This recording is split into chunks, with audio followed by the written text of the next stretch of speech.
Hey, what's good, YouTube family? I'm your guy, Blessone. Are you good? Well, I'm good. I just got interviewed by Mark Towhey of the Newstalk 1010 platform. That's a famous syndicated radio station out of Toronto, Canada. If you guys don't know who Mark Towhey is, he's the former aide of the former mayor, Rob Ford. Rest in peace to Rob Ford. Me and Mark go on a discussion talking about the Canada-Toronto hip-hop scenes and what could be done to solve and bring a better light to the communities. You guys check out this great interview by me and Mark of the Newstalk 1010 platform.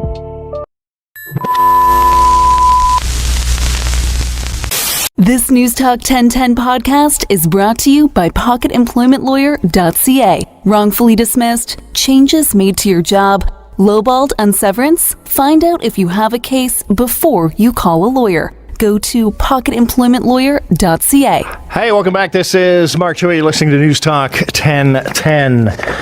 This time last week we were talking about a multiple shooting that had happened the previous Friday, so a week ago this past Friday, in a downtown condo here in Toronto.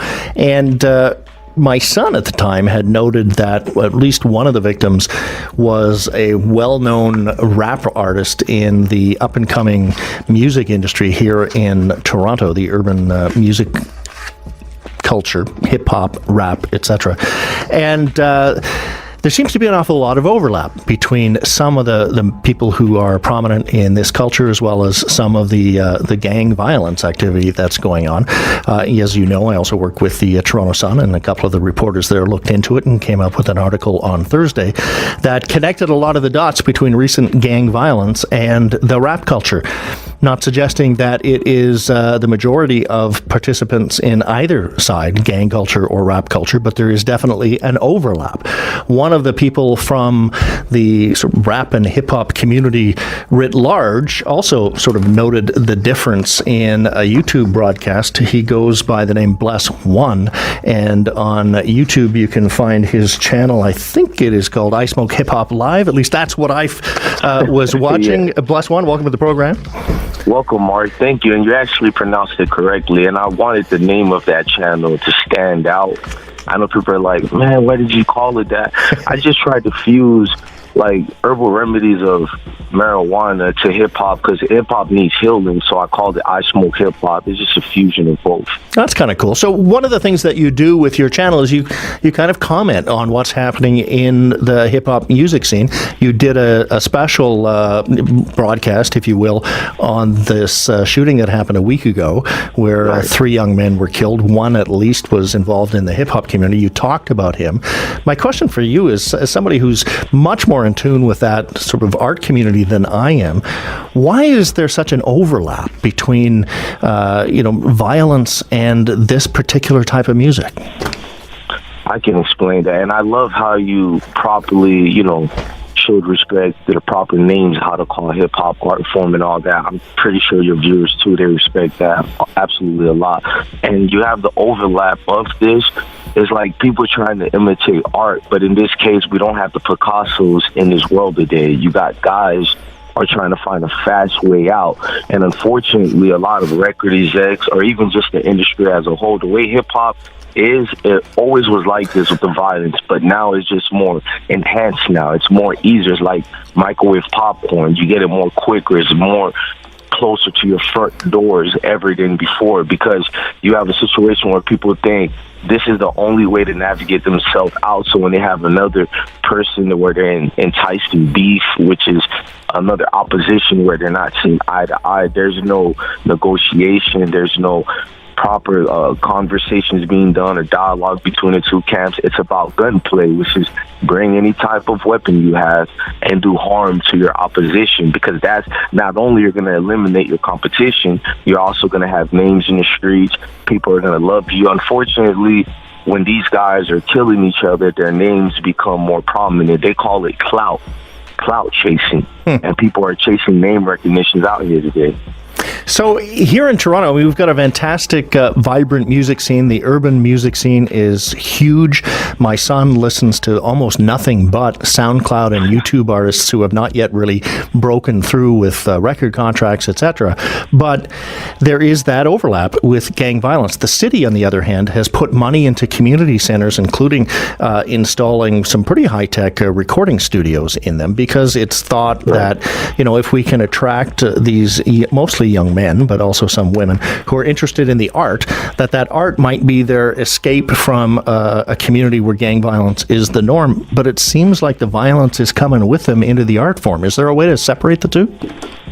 Yes, and I'm actually trying to do that with my channel. Now, I'm not holier than thou, but being the son of a preacher, man, I just always felt it was my calling. Now that I'm 35, I look young. I've been in combat in Iraq, Taji, Balad, and Bayup.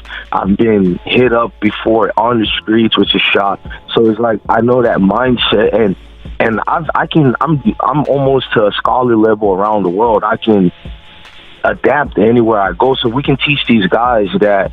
Look at what's going on in Chicago. Look what's going on in Miami, California, or like you say, Toronto. Since 2002, Toronto just had this boom of violence. Not saying it never had it before, but when you don't hear these things the way now, when you hear about Toronto, it's like, am I living in Chicago? So if I can show these young gentlemen, no matter what ethnicity they come from, look, if you take this route of just the gun violence, the names, nobody really gives, let me watch the word where I articulate, nobody cares and how you elaborate in your form of art. Nobody cares how gangster you are, because when you die, those same fans preaching your name, they forget about you. You become a neighborhood.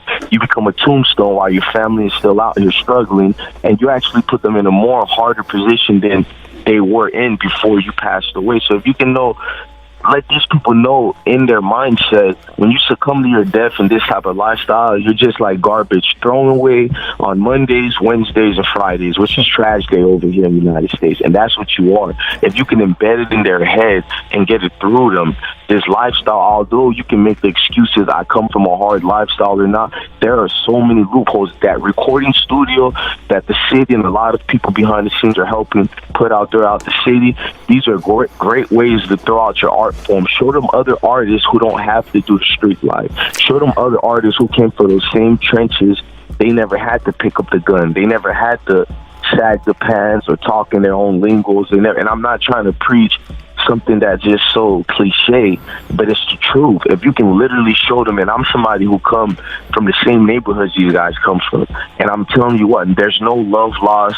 Nobody even cares about these names you're trying to get, the recognition. It does nothing to the city. It does nothing to you or your friends or your dead friends, because then you'll have those who say, well, they killed my friend and blood's already been shed. But it's just like war.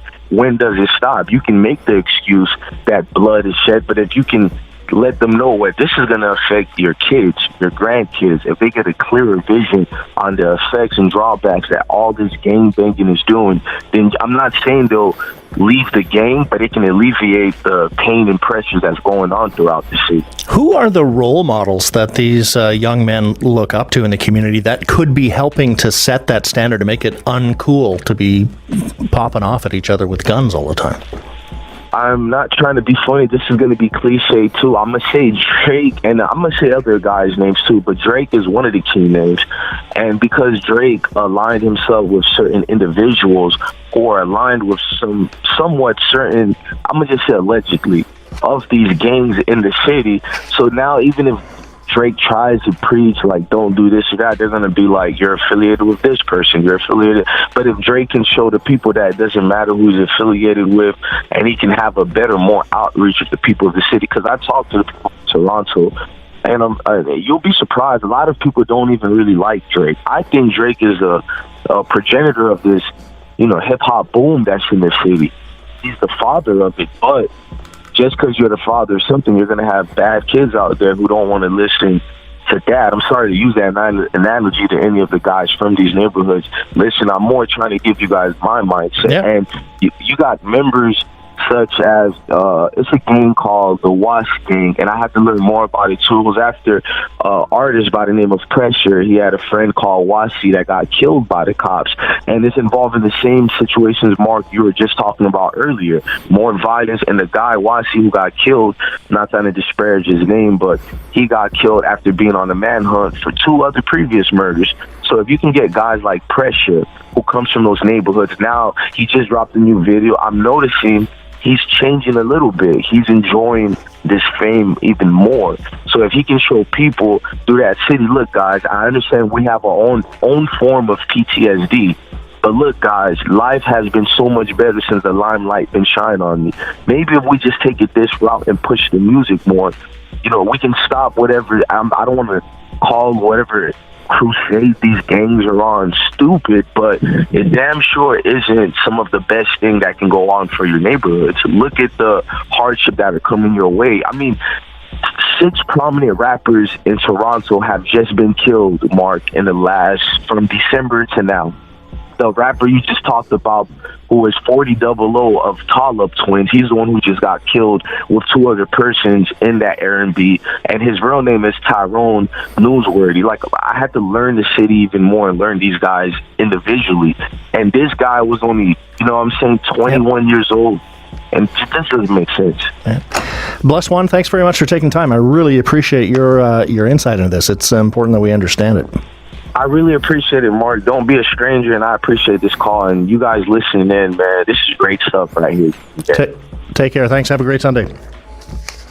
That's BlessOne. His YouTube channel is IsmokeHiphop Live, and I think some pretty interesting insights there. And it comes back, I think, in many ways to Drake. Drake's got to step up and be a leader in his community. He's got the key to the city, for crying out loud. Earn it. We'll take a short break. We'll be back with the Week in Review. Right now, 3:45. This Newstalk 1010 podcast was brought to you by PocketEmploymentLawyer.ca.